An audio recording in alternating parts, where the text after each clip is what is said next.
The next mitzvah we're going to be discussing is the mitzvah of Talmud Torah. A person has a responsibility to learn Torah all the time. B'kisbo yom v'layla, says the pasuk in Yehoshua. The person is supposed to be learning all the time. When a person is not learning, he's over on Bittul Torah. Now let me explain what this means and how it relates to our topic of Lashon Hara. When a person needs to do something, he needs to go out to work to make parnasa, he needs to sit and eat because he needs to sustain himself. All of these things do not fall into the category of Bittul Torah.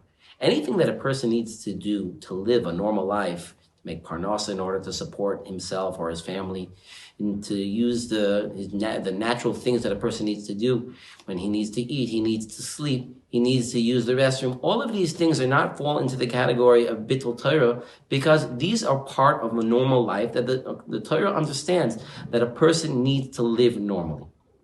However, whenever a person has time that they're not doing any one of these things, then they have a responsibility to be learning Torah.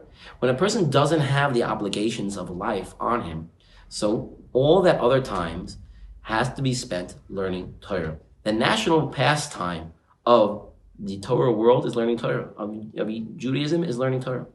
When a person is speaking Lashon Hara, he certainly doesn't need to be doing that. A person doesn't have to be speaking Lashon Hara. Therefore, it's considered to be extra time. That time could have been spent learning Torah instead of speaking Lashon Hara. So therefore, when a person is speaking Lashon Hara, not only are they speaking Lashon Hara, but they're actually also being over this very severe mitzvah say really of Talmud Torah, of Bittul Torah. And it's Talmud Torah, like we know, is Keneged Kulam. Every second that a person is speaking Lashon Hara, he's wasting time from Talmud Torah. And that's a terrible, terrible, terrible Aveira. How many minutes we could be speaking about?